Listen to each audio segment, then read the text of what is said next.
శ్రీ గురుభ్యో నమః 2024 జూలై 11వ తేదీ గురువారంతో ప్రారంభమై 20వ తేదీ శనివారం వరకు ఉన్నటువంటి ఈ నెలలోని రెండవ 10 రోజుల్లో మిథున రాశిలో జన్మించిన జాతకులకి ఫలితాలు సూచనలు సలహాలు క్లుప్తంగా 3 పాయింట్లలో తెలియజేయబోతున్నా. ముందుగా ఒక ముఖ్య గమనిక, అదేమిటంటే శని వక్రగమనం ప్రారంభమైంది మీ రాశికి 9వ రాశిలో. దాన్నే అదృష్ట స్థానము అంటారు, ఫార్చ్యూన్ హౌస్, పితృస్థానము అని కూడా అంటారు. వాస్తవంగా అక్కడ శని సంచారం చేస్తున్నాడు. ఎప్పటి నుంచి 2023వ సంవత్సరం జనవరి నెల 17వ తేదీ ఆ రాశిలోకి వచ్చాడు. అంటే మీకు 9వ స్థానం, భాగ్యస్థానం, పితృస్థానం, తండ్రి స్థానం, లక్కీ హౌస్ అక్కడికి వచ్చి ఎప్పటిదాకా ఉంటాడైనా రాబోయే 2025వ సంవత్సరం మార్చి నెల 29వ తేదీ వరకు ఉంటాడు. అయితే దీని గురించి మనం ప్రత్యేకంగా దాని గురించి ఆలోచన చేయవలసిన అవసరం లేదు. కానీ జూన్ 30వ తేదీ ఉదయం 7:11 నుంచి ఆయన వక్రగమనం ప్రారంభమైంది. దాని గురించి మనం ప్రస్తావించుకోవాలి. జూన్ 30వ తేదీ ఉదయం 7:11 నుంచి నవంబర్ 15వ తేదీ వరకు 139 రోజుల పాటు శని వక్రగమనం ఉంటుంది. శని వక్రగమనం అంటే ఏంటి? శిక్షాకాలం. మనం ఎన్నో కార్యక్రమాలు చేస్తుంటాం, అనుకూల కార్యక్రమాలు చేస్తుంటాం, ప్రతికూలం చేస్తుంటాం, తప్పులు చేస్తుంటాం, ఒప్పులు చేస్తుంటాం, కావాలి చేస్తుంటాం, తెలియక చేస్తుంటాం. కనుక మనం చేసే కర్మలు ఉంటాయి. కొన్ని గత జన్మ కర్మలు ఉండొచ్చు, కొన్ని ఈ జన్మలో కర్మలు ఉండొచ్చు. కనుక పాపకర్మలు ఉండొచ్చు, పుణ్యకర్మలు ఉండొచ్చు. పాపకర్మలు ఏవైతే ఉంటాయో వాటికి శిక్షలు వేస్తాడు. పుణ్యకర్మలు ఏవైతే ఉంటాయో వాటికి రివార్డులు ఇస్తాడు, అవార్డులు ఇస్తాడు. కనుక ఆ పర్సంటేజ్ ఏమిటో దాన్ని బట్టి ఉంటుంది. దాన్నే శని వక్రగమనం, శిక్షాకాలం అంటారు. అది కర్మ ప్రభావం. శని మీకు 9వ స్థానంలో, అదృష్ట స్థానంలో, ఫార్చ్యూన్ హౌస్లో ఉన్నాడు. ఆయన 30వ తారీఖు ఉదయం 7:11 ఆ స్థానంలోకి రాగానే వెంటనే 7:12 టక టక టక టక ఫైల్స్ తీయడు. ఆయన స్థిమితంగా కూర్చుంటాడు. స్నానం చేయాలా, కప్పు కాఫీ తాగాల, ఇడ్లీ ఉప్మా దోశ అన్నీ తినాలా, ఏదో ఆయన నచ్చినటువంటి భోజనం తెప్పించుకుంటాడు. అన్నీ చేసుకొని స్థిమితంగా జూలై 16వ తేదీ మంగళవారం మధ్యాహ్నం 11:19 అప్పుడు ఫైల్ తీసుకుంటాడు. తీసుకొని ఇంక మొదలు పెడతాడు. మన కర్మలు ఏమిటి, అనుకూలతలు ఏంటి, ప్రతికూలత. ఇన్ కేస్ మీ ఏమైనా గతంలో ఏమైనా కొంచెం వ్యతిరేక కర్మలు, పాప కర్మలు ఉన్నాయనుకో, ఆయన వెంటనే దాన్ని శిక్షిస్తాడు. కొన్ని పుణ్యకర్మలు ఉంటాయో టిక్ చేస్తాడు, వెరీ గుడ్ వెరీ గుడ్ అంటాడు, ఎక్సలెంట్ అంటాడు. ఒక్కోసారి ఆయన నచ్చలేదనుకో 2 వరస్ట్ రాస్తాడు. రాయటం కాదు, శిక్ష వేసి వెళ్ళిపోతాడు.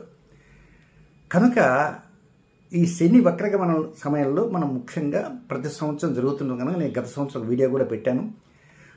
హ్రీం బీజాక్షరంతో కూడినటువంటి 60 నామాలు లలిత త్రిశతిలో ఉంటాయి. ఆ నామాలన్నీ ఇచ్చాను. ఇప్పుడు కూడా మీకు కావాలంటే మీరు ఏం చేస్తారంటే ప్రణతి టెలివిజన్ ఓపెన్ చేయండి. పైన వీడియోస్, షార్ట్స్, ప్లేలిస్టు, అట్లా కమ్యూనిటీ అని ఉంటుంది. ఆ కమ్యూనిటీని క్లిక్ చేశారంటే, ప్రెస్ చేస్తే వరుసగా వస్తాయి. అందులో శని వక్రగమనం 139 రోజుల పాటు పఠించవలసినటువంటి లలితా త్రిశతి నామాలు ఉంటాయి. ఆ నామాల్ని ఉదయ సమయంలోనో సాయంత్రం సమయంలో చక్కగా భక్తి విశ్వాసాలతో పఠించడం ప్రయత్నం చేయండి. అది ఇక నెంబర్ 2 ఏమిటంటే, ఈ 16వ తేదీ దగ్గర నుంచి నెలాఖరు దాకా మీకు ధనస్థానం, కుటుంబ స్థానం, వాక్స్థానం, నేత్రస్థానంలో రవిశుక్రుల కలయిక జరుగుతున్నది. అలాగే మీ ఖర్చు స్థానంలో జూలై 26వ తేదీ నుంచి ఆగస్టు 15వ తేదీ దాకా కుజుడు గురు కలయిక ఒకే నక్షత్రం జరుగుతుంది. అవి కూడా ఇలాంటివే. కనుక కొంచెం జాగ్రత్తలు ఇప్పటి నుంచి జాగ్రత్త తీసుకోవాలి. వాస్తవంగా 50 రోజులు రాశి ఫలితాలు చెప్పలేకపోయినా కారణం ఏంటంటే, చెప్పలేకంటే ఓపిక లేక చెప్పటం కాదు, అనారోగ్యం ఉండి చెప్పలేకపోవటం కాదు. ఏమిటో రాసుల వారికి చెప్పాలంటే ఏదో బాధ. ఒక్కోసారి కొన్నిసార్లు మైనస్లు చెప్పటం నాకు ఈ సిద్ధాంతి గారికి పని పాటలు అన్ని మైనస్లు చెబుతున్నాడు ఏమిటంటారు. మీరు ఇంద్రుడు అవుతాడు, చంద్రుడు అవుతారు, కారు కొనుక్కుంటారు, ఉద్యోగం వస్తుంది, అబ్బో వివాహం అవుతుంది, అది ఇది చెప్తే అబ్బా అబ్బా అనుకుంటారు. తీరాలు జరగకపోతే అప్పుడు తిట్టుకుంటారు. కనుక కొంచెం మనసు అంగీకరించలేదు. కొంచెం 'రెస్ట్' ఇద్దామని అనుకున్నాను. కానీ ఒత్తిడి ఎక్కువైంది, తప్పదు. వీడియోలు చేస్తేనే నాకు యూట్యూబ్ నుంచి డబ్బులు వస్తాయి. కానీ నేను ఆ డబ్బులను కూడా తృణీకరించి కామ్గా ఉన్నానంటే చూడండి, అంటే డబ్బులు ఎక్కువైపోయి కాదు, బాధ చెప్పలేక. అంటే వాస్తవంగా ఇప్పుడు కూడా కొన్ని వ్యతిరేకతలు అంటూ ఉన్నాయి, కానీ లైట్గా నేనే చెప్పడానికి ప్రయత్నం చేస్తున్నాను, అన్యదా భావించవద్దు. ఇకపోతే ఈ మిథున రాశి వారికి మొత్తం ఈ 10 రోజుల్లో 3 పాయింట్లు చెప్పబోతున్నాను. అందులో మొదటి పాయింట్ 11వ తేదీ ఉదయం నుంచి 14వ తేదీ ఉదయం 8:43 వరకు 43 నిమిషాలు 11 ఉదయం నుంచి 14 ఉదయం 8:43 వరకు సోదర స్థానంలో జాగ్రత్తగా ఉండాలి సుమా. ఒక్కోసారి సోదరులతో అనుకూలతలు ఉంటాయి కదా అని అనుకోవచ్చు, పప్పులో కాలేసినట్టే. ఒక్కోసారి సోదరుడు మనకంతా అవుతుంది కదా, సోదరి అనుకూలంగా ఉంటుంది కానీ వాళ్ళకి మన విషయాలు చెప్పుకుంటే ఇబ్బంది లేదని చెప్పి మీరు చెప్పారనుకోండి, ఎవరికి చెప్పకు ఈ విషయాన్ని అని మీరు ఎంత కుండబద్దలు కొట్టి చెప్పినా ఇమేటికి వెళ్ళిపోతుంది. కనుక కొంచెం జాగ్రత్తగా ఉండటానికే ప్రయత్నం చేయండి. సిద్ధార్థ్ గారు ఈ పాటికి మేము చెప్పేసామండి అని అనుకోండి, మనం ఏం చేసేదంటే లేదు. కనుక టేక్ కేర్. 11, 12, 13, 14వ తేదీ ఉదయం 8:43 దాకా మాత్రం జాగ్రత్తగా ఉండటానికి ప్రయత్నం చేయండి.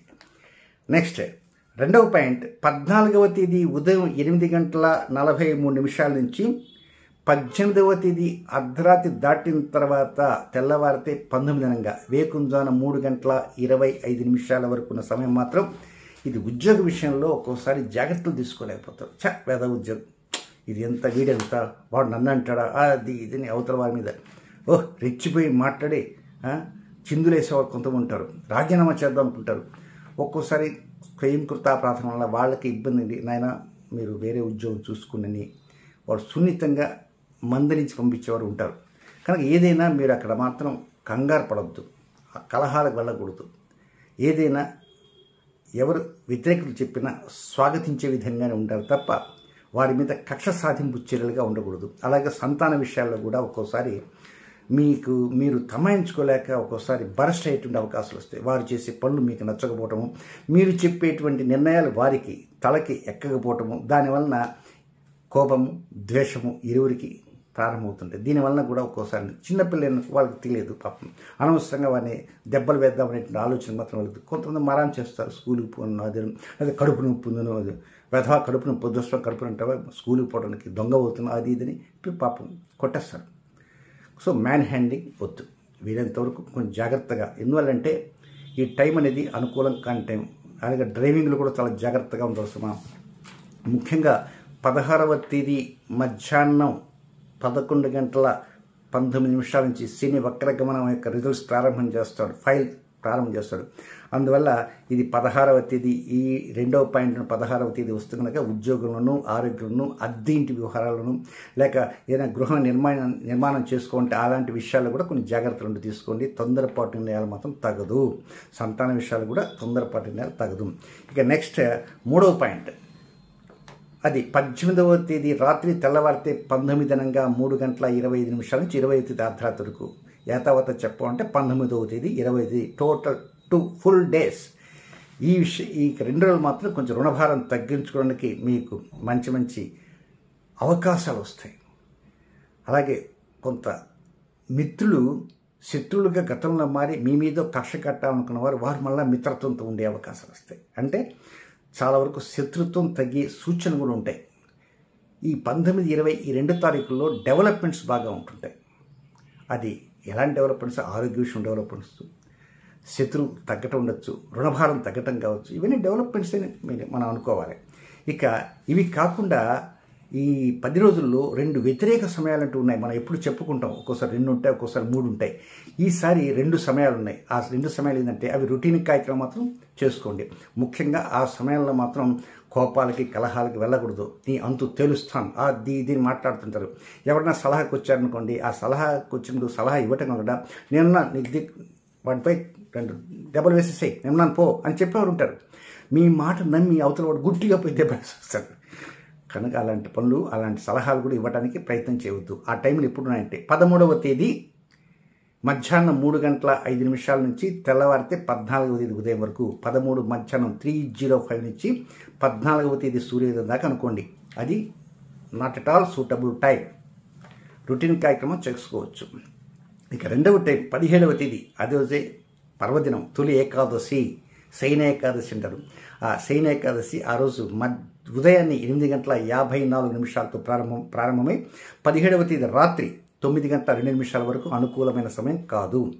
ఈ టైంలో కూడా మీరు వ్యతిరేకంగా మాట్లాడకూడదు. కొంతవరకు ఈ షేర్ మార్కెట్లు ఉంటుంది, అలాంటి వాటి జోలికి మాత్రం వెళ్ళకండి.